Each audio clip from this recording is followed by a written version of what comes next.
So what I'm going to talk about are snakes that we have here in Oklahoma, and more specifically, snakes that we have here in Carter County.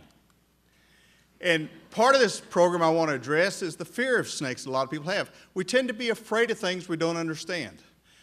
Whatever it is, whether it's flying, it's snakes, it's spiders, it's whatever. So I hope I can touch a little bit today to help alleviate a little bit of that fear.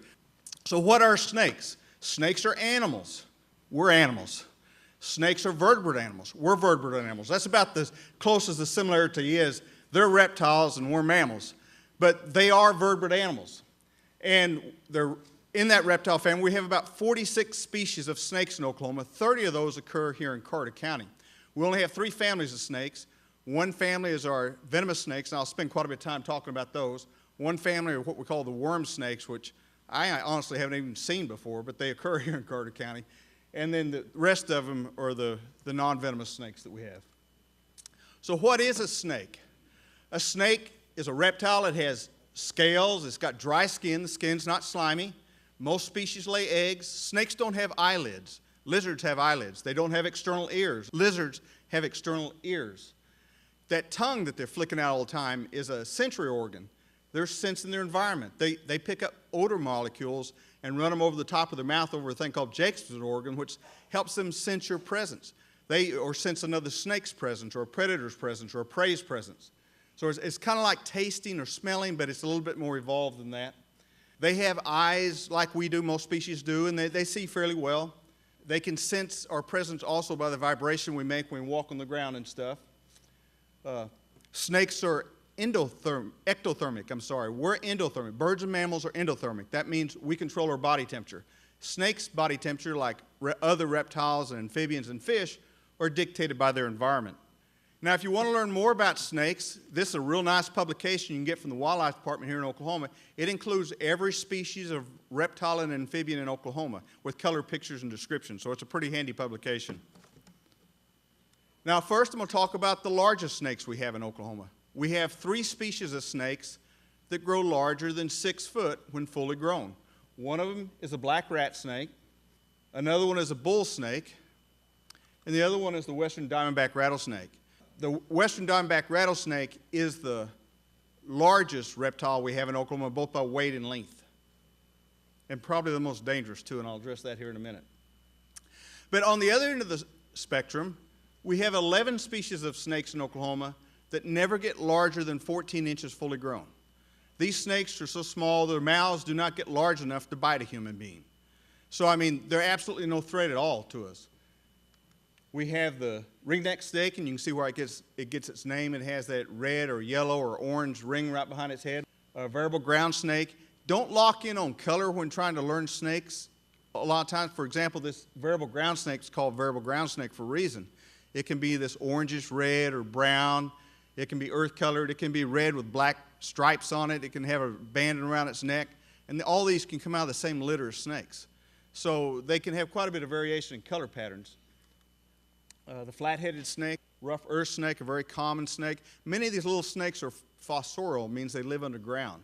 They come up under rocks and pieces of wood and stuff like that. But most of the time, they spend most of their lives underground hunting small invertebrates like termites and earthworms and stuff like that, grubs.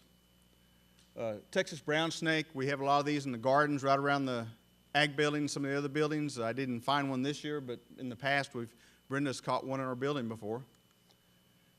Western smooth earth snake, I have a lot of those in my yard, but I couldn't find them this year. It's so dry this spring, they tend to come up when it gets damp, and I haven't been able to catch any of those. I'm going to spend a little bit of time on the pit vipers, probably the bulk of the program on the pit vipers. You know, those 46 species of snakes we have in Oklahoma, 7 of them are pit vipers, or venom. All of our venomous species in Oklahoma are pit vipers. Of those 7, 5 of those occur in Carter County. And if you can boil them down a little farther, we have the copperhead, the cottonmouth, and 3 rattlesnakes. So one of my goals with this program is to help you recognize a copperhead, a cottonmouth, and a rattlesnake, because by default, any other snake you encounter in Oklahoma is not a threat to you. It's not venomous. So if you learn those 3 species of snake, or 3 groups of snakes, you'll learn what snakes to avoid and which ones are not a threat to you. Okay. The pit vipers are named because of this facial pit right between the nostril and the eye.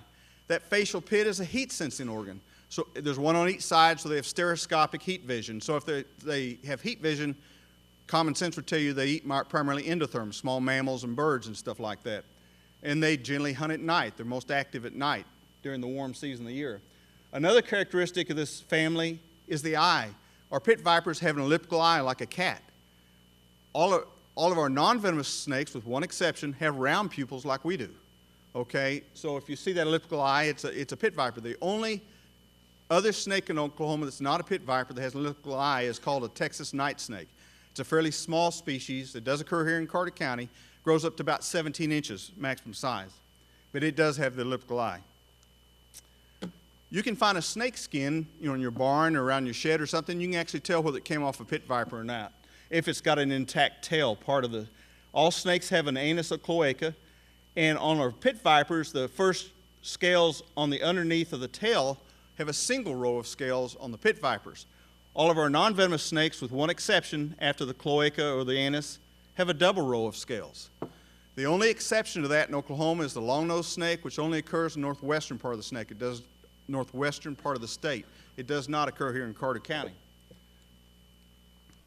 Of course, there's other features too. Of course, our pit vipers have retractable fangs, our non-venomous snakes do not. Our pit vipers have poison sacs in their skull, and our non-venomous species do not. You can even tell by the bite marks. On the pit vipers, the top row of teeth tend to be a single row of teeth with the fangs, and then we have, on most of our non-venomous snakes, 2 rows of teeth on the top of the mouth. But all these characteristics I just mentioned to you, you have to get too friggin' close to the snake. Okay? So these are characteristics that taxonomists use to identify the Viperidae family, okay? So what I want to do is help you recognize the snake so you can see it from 20 yards away and realize what it is. So I'm going to start with the copperhead. The copperhead is probably the most common venomous snake in Carter County. It's a medium-sized snake. Most of them are about 1 foot to 3 foot long. But look at these alternating bands of dark and light-colored chestnut, reddish brown, pink, copper, whatever you want to call it.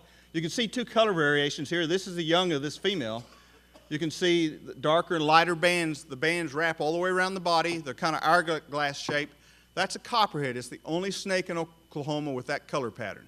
Just memorize that color pattern. Also, you will notice on juvenile copperheads, it is true with a cottonmouth, they're in the same genus. When they're juveniles, the tip of the tail is yellow or green. And they lose that as the snake gets older. It's got all those features of a pit viper, but you can see this color pattern from 20 yards away. You don't have to have it in your hand, so to speak. So memorize that color pattern. That's a copperhead. In the same genus with the copperhead is the cottonmouth, the western cottonmouth. This is the most difficult venomous snake to identify because it has a lot of variations in its color pattern. It can be kind of earth tone colored. It can have that banding like a copperhead, but it'd be grayish colored. It can have some mottled color, and the earth tone can be blackish, brownish, even reddish or greenish. So that's a little bit, but you notice right here on the side of this face, this dark band that kind of runs underneath the eye. That's on all the western cottonmouths. So, and it's the only species of a pit viper that doesn't emphasize mammals in its diet. It emphasizes fish and frogs and crayfish and stuff like that. So it spends its life around water most of the time. By the way, all snakes can swim from the day they're born, without exception. All snakes can swim. So, but this snake spends most of its life around water because it eats fish.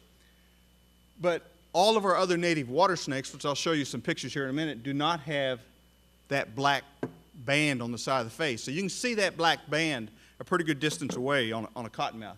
I actually put some other pictures in here of cottonmouths. So you can see in this adult, you can still see a little bit of the banding pattern, but you can still see that black band on the side of the face. You can see where it gets its name with that white mouth. This is a juvenile cottonmouth. Obviously, the black band is very distinct on this juvenile. The juveniles tend to have that banding pattern very similar to the copperheads, alternating bands, hourglass-shaped bands of light and dark grays. So the cottonmouth is a water snake, usually around water, and it's going to have that black band on the side of its face. And then the other 3 pit vipers we have in Carter County, or the other 5 we have in Oklahoma, are all rattlesnakes, and everybody knows a rattlesnake usually has a rattle. They don't always have a rattle. Sometimes they'll break it off, but if they do, that tail is a very squared off tail. It's not a pointed tail. This is the most dangerous reptile we have in Oklahoma for several reasons. It has a fairly potent mixture of toxins in its venom. It is a large snake.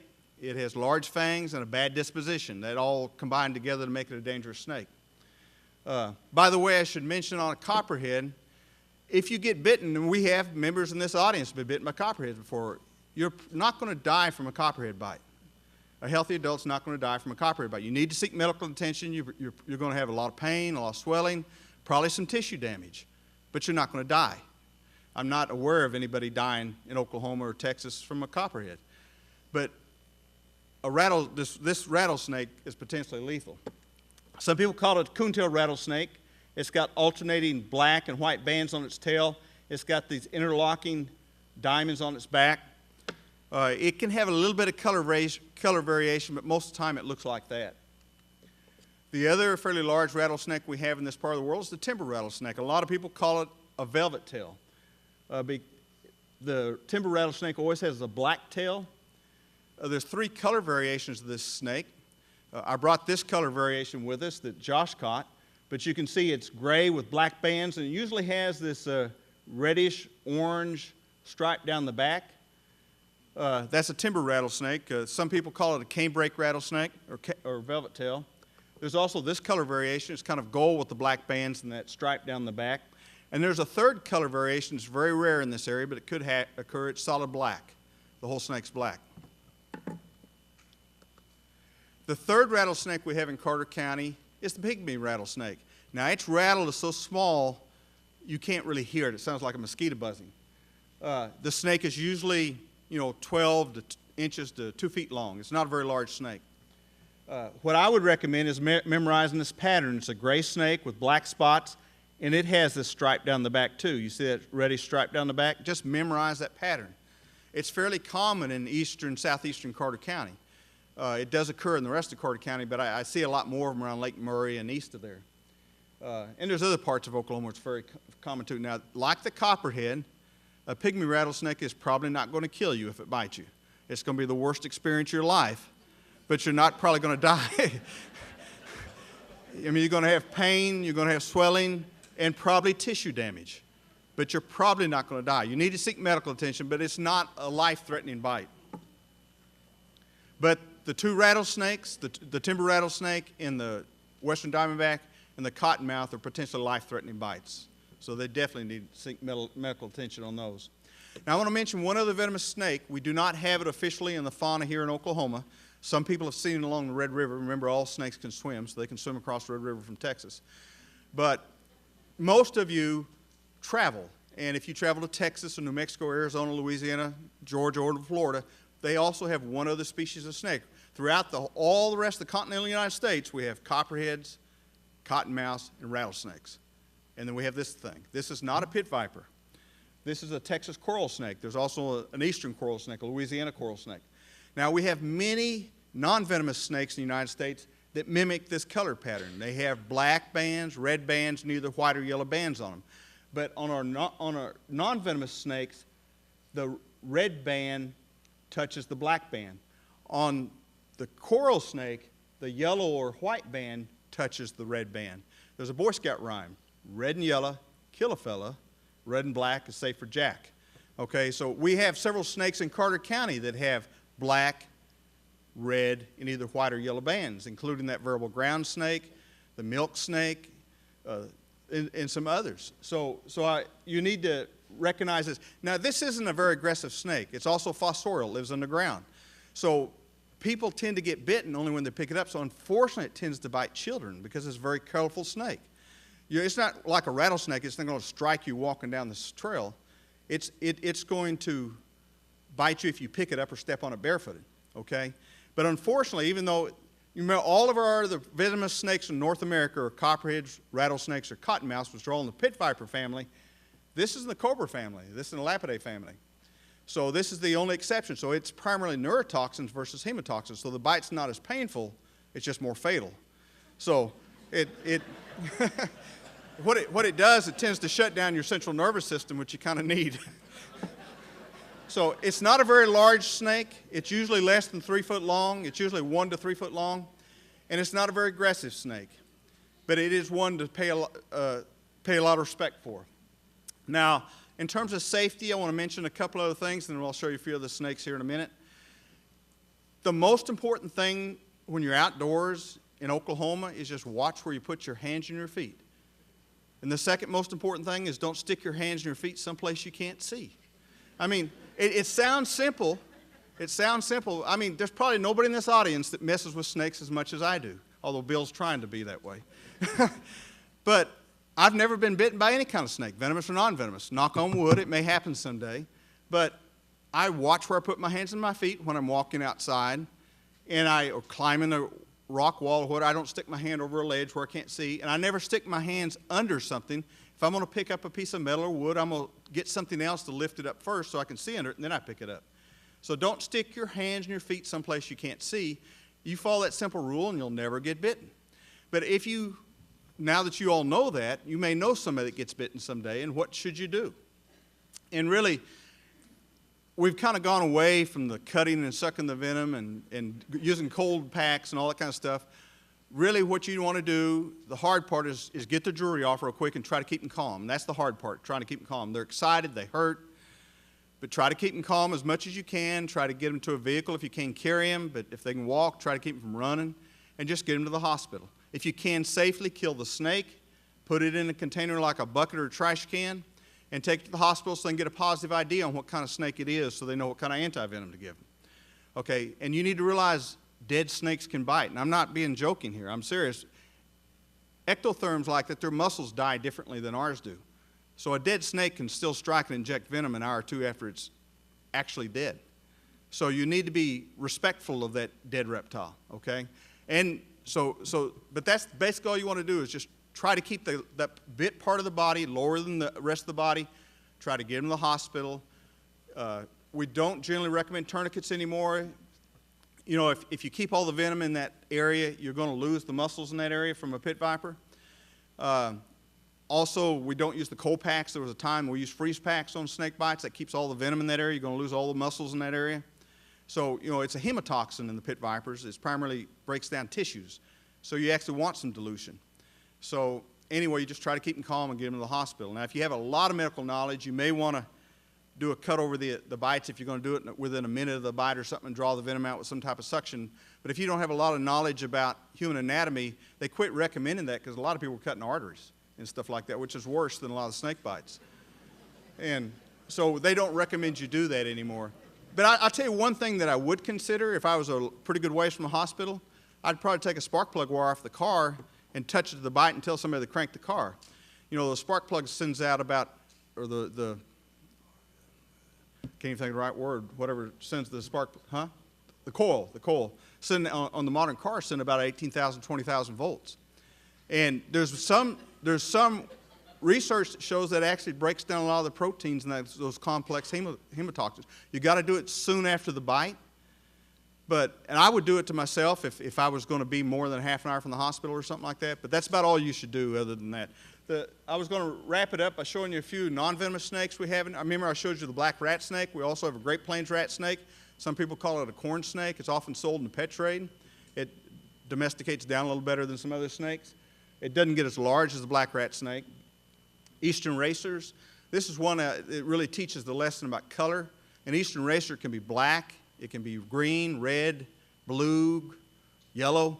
It's all the same species of snake. They're generally a solid color on the back and yellow underneath. Coach whip, you can see where it gets its name. The end of the tail kind of looks like a whip. I want to mention a little bit about our other water snakes. Our other water snakes, when I was telling you how to recognize the pit vipers, remember I didn't mention anything about triangular head, large triangular head. We have a lot of non-venomous snakes that have a large triangular head, and people tend to kill them because they think they're venomous. Look at the head on this diamondback water snake. It's a stocky-bodied snake, real bad disposition, lives around water, eats the same things cottonmouths do. I've probably had 200 snakes brought to me in my career here that people thought were cottonmouths, and 2 of them were. Most of them were these other water snakes or something else. But this snake, if it's got a good color pattern, it'll be black interlocking on a brown background, but this can also just be an earth tone snake, heavy body, bad disposition. This is another water snake we have in Oklahoma, heavy bodied, somewhat wide head. Sometimes it'll be solid color. This one's got a little bit of a blotching on it. Some people call this a plain belly water snake. Some people call it a blotched water snake. But you notice on these non-venomous water snakes, they don't have that black band on the side of the face like the cottonmouth does. This is also a water snake. This is in the garter snake group. This snake makes its living around water. It gets its name from this stripe down its back, orange stripe ribbon snake. It eats frogs and toads is what it primarily eats. This has a very stocky body and a large triangular head, but this is probably the least dangerous snake in Oklahoma. This is a hognose snake. Hognose snakes go through a pretty elaborate behavior when they feel threatened. They'll raise their head up and flatten their neck like a cobra and hiss. That scares people. A lot of people call it a puff adder. You may have heard that term before. Then if that doesn't work, sometimes they'll strike, but they'll close their mouth before they hit. For some reason, they won't bite. They'll close their mouth. And if that doesn't work, they'll throw up their last meal and turn over and play dead.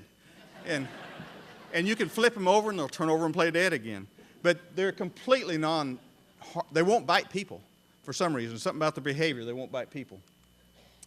And if you don't like the pit vipers, you ought to love the king snakes, because the king snakes make a living eating pit vipers.